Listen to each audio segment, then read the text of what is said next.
Beauty Gold vous présente le journal.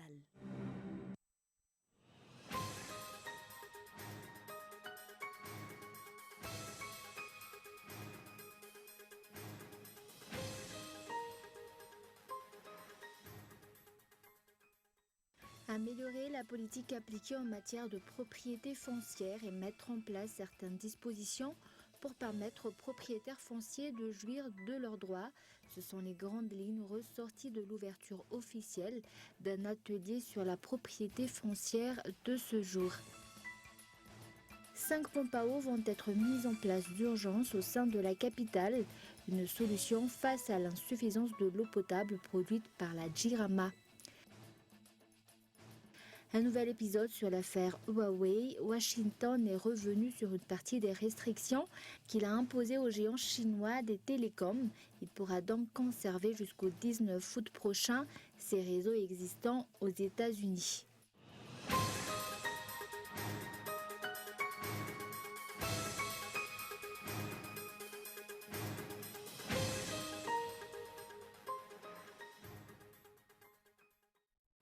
Bonsoir à tous et bienvenue dans cette nouvelle édition du journal en version française sur Cool TV. À la une aujourd'hui, il faut mettre un terme à la polémique autour de l'utilisation de la dénomination Isikari Chamniarakamni Andrazuel selon un juriste. Et pour cause, cette désignation a déjà été validée par la HCC au mois de mars dernier. Reportage de Andrarson. La polémique concernant la liste de candidats à l'élection législative présentée sous la dénomination de Isikari Chamniarakamni Andrazuel devrait prendre fin d'après un juriste puisque dans un avis publié le 28 mars dernier, la Haute Cour constitutionnelle a déclaré que l'utilisation de cette dénomination ne constitue pas une violation des termes de la Constitution. La HCC a publié l'avis numéro 5 le 28 mars dernier, un avis qui dit que l'utilisation du nom du président de la République dans la dénomination d'un groupement politique ne viole pas la loi. Le dépôt de dossier sous cette dénomination a été validé parce que la mise en place de ce groupement politique est conforme à la loi, selon le récépissé du ministère de l'Intérieur. Toutefois, la neutralité de l'État est toujours de mise au cours de la campagne électorale, toujours selon les explications.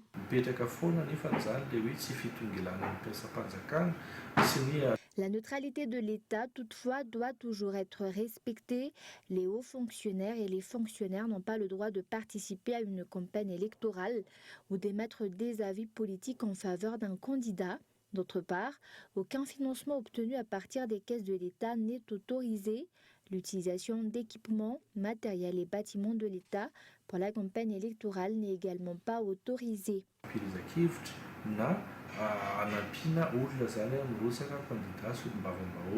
Cependant, il est important de savoir faire la différence entre la campagne électorale qui pousse à voter pour tel ou tel candidat et la continuité de l'administration publique en période de campagne électorale, toujours d'après ce juriste. Et améliorer la politique appliquée en matière de propriété foncière et mettre en place certaines dispositions pour permettre aux propriétaires fonciers de jouir de leurs droits. Ce sont les grandes lignes ressorties de l'ouverture officielle d'un atelier sur la propriété foncière ce jour. Reportage. Des dispositions devront être mises en place afin que le peuple puisse jouir de ses droits en matière de propriété foncière. Les terrains situés en zone rurale font partie des propriétés concernées par ces dispositions. Un atelier qui a pour but de mettre en place des solutions par rapport aux litiges fonciers rencontrés au sein du pays et à laquelle plusieurs acteurs ont participé a de ce fait été organisé et a débuté aujourd'hui à Nous. En matière d'amélioration dans ce domaine, une révision de la loi est prévue.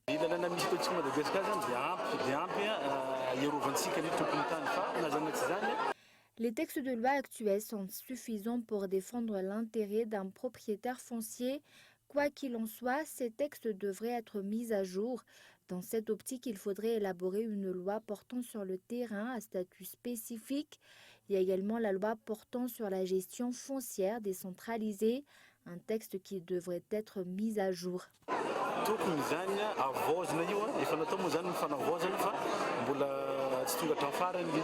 D'après les chiffres obtenus, 650 000 titres fonciers ont été donnés à des particuliers depuis l'indépendance de Madagascar et 550 000 certificats fonciers ont été distribués depuis 2005.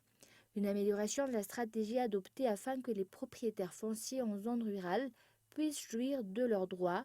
Une amélioration de la politique appliquée en matière de propriété foncière. Ce sont les objectifs fixés pour cet atelier qui durera 3 jours.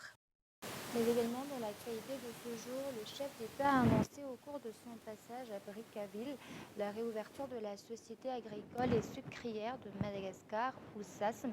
Des compromis ont été trouvés par rapport aux problèmes rencontrés par l'entreprise et ses salariés.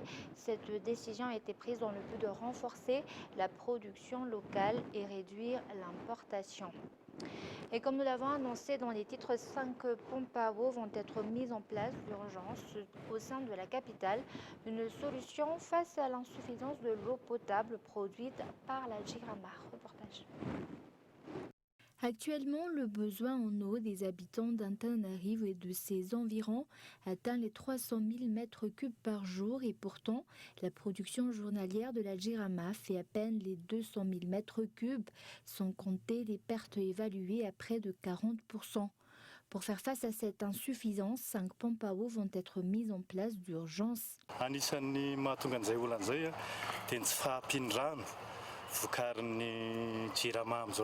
La production en eau de la Jirama est insuffisante. De ce fait, des travaux d'urgence vont se faire dans 5 secteurs pour pouvoir combler les besoins de la population dans la partie est de la capitale, c'est-à-dire du côté d'Amboui-Mangakel, dans la partie ouest, du côté d'Ambujapetu-Itos et dans le nord d'Antananarivo, du côté de Sabutsnamen, du côté sud soit d'Anduranfuts et pour finir du côté d'Alassour.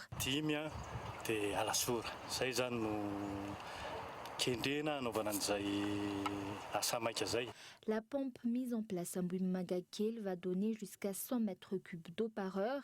Les travaux de mise en place devraient s'achever vers la fin du mois de juin.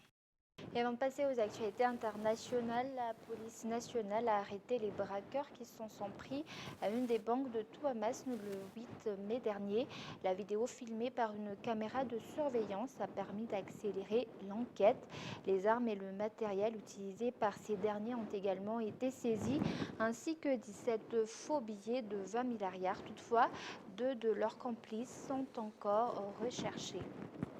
Nous passons maintenant aux actualités internationales. En Algérie, le bras de fer entre la rue et les militaires se poursuit avec cette fin de non-recevoir du chef d'état-major de l'armée. Ce dernier ne juge pas raisonnable les 2 principales revendications de la rue, à savoir le report de la présidentielle et le départ systématique de tous les cadres du régime Bouteflika. Reportage de France 24. Chaque semaine, les mêmes revendications dans les cortèges algériens. Pour ces manifestants, le chef d'état-major de l'armée doit partir avec tous les caciques du pouvoir. En tête de liste, le président par intérim Abdelkader Ben Salah et le premier ministre Nordine Bedoui. Mais lundi, l'armée leur a opposé une fin de non-recevoir. L'exigence du départ collectif de tous les cadres de l'État, sous prétexte qu'ils représentent les symboles du système, est une revendication irraisonnable, voire dangereuse et malveillante, qui vise à déposséder les institutions de l'État de ses cadres. Pas question non plus de repousser l'élection présidentielle prévue le 4 juillet, comme le demandent les manifestants. Gaëd Salah appelle au respect du calendrier électoral, seule façon selon lui d'éviter un vide constitutionnel. Mais dans la rue, l'argument peine à convaincre. Je pense que le chef de l'armée, Gaëd Salah, a nié les demandes du peuple algérien. Le peuple algérien veut le départ de Bedoui et Ben Salah. Et Gaëd Salah donne l'impression d'être de leur côté.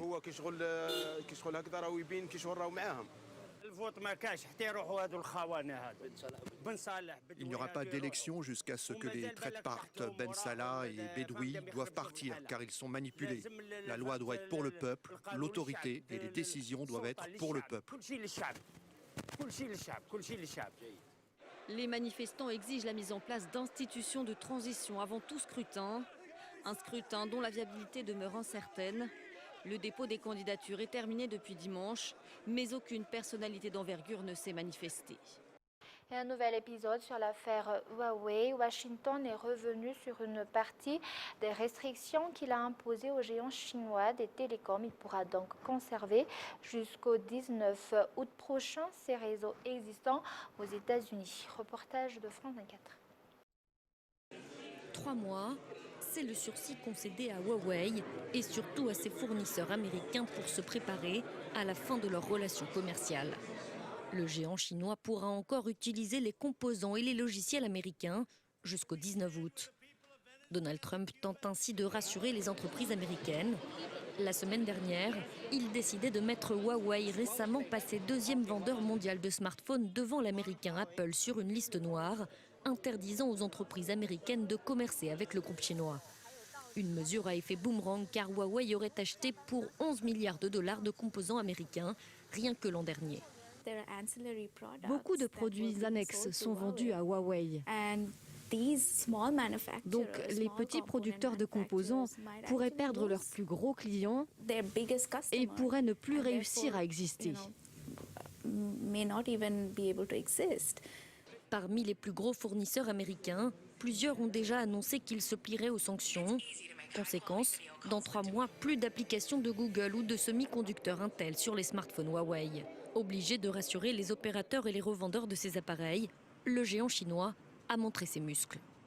Le personnel politique américain, par ses façons de faire à l'heure actuelle, montre qu'il sous-estime notre force. Derrière la dernière offensive de Washington contre Huawei, l'écho de la guerre commerciale entre la Chine et les États-Unis. Enjeu technologique majeur, la 5G, sur laquelle Huawei a pris de l'avance sur ses concurrents. Un avantage que le géant chinois a promis de conserver malgré les dernières sanctions américaines. Et avant de se quitter, je vous rappelle les grands points de ce journal. Améliorer la politique appliquée en matière de propriété foncière et mettre en place certaines dispositions pour permettre aux propriétaires fonciers de jouir de leurs droits. Ce sont les grandes lignes ressorties de l'ouverture officielle d'un atelier sur la propriété foncière ce jour. Les 5 pompes à eau vont être mises en place d'urgence au sein de la capitale, une solution face à l'insuffisance de l'eau potable produite par la Jirama. Et un nouvel épisode sur l'affaire Huawei. Washington est revenu sur une partie des restrictions qu'il a imposées aux géants chinois des télécoms. Il pourra donc conserver jusqu'au 19 août prochain ses réseaux existants aux États-Unis. Voilà, c'est la fin de ce journal. Merci de l'avoir suivi jusqu'à la fin. Je vous donne rendez-vous demain à la même heure. Au revoir.